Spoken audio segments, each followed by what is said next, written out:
હાંસોટ તાલુકાના સાહોલ શાળામાં પોક્સો એક્ટની કાનૂની જાગૃતિ શિબિર યોજાઈ હતી। એડોલેસન્ટ એજ્યુકેશન પ્રોગ્રામ અંતર્ગત રાષ્ટ્રીય કાનૂની સેવા સત્તા મંડળના નેજા હેઠળ ગુજરાત રાજ્ય કાનૂની સેવા સત્તા મંડળ, જિલ્લા કાનૂની સેવા સત્તા મંડળ ભરૂચ અને તાલુકા કાનૂની સેવા સમિતિ હાંસોટના સંયુક્ત ઉપક્રમે હાંસોટ તાલુકાના સાહોલ ગામમાં પોક્સો એક્ટની કાનૂની જાગૃતિ શિબિર યોજાઈ હતી,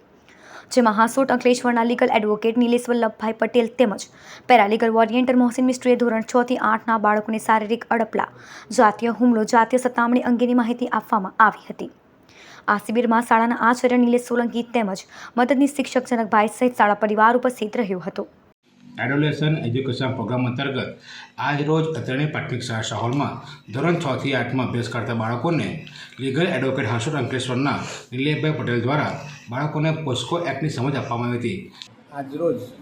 સાહોલ પ્રાથમિક શાળાની અંદર પોક્સો એક્ટ હેઠળ નાના બાળકોને પોક્સોના કાયદા વિશે જરૂરી માહિતી આપવા માટે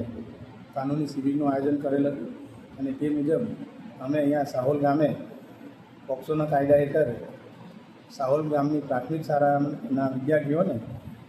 પોક્સોના કાયદાનું જરૂરી માહિતી પૂરી પાડે છે।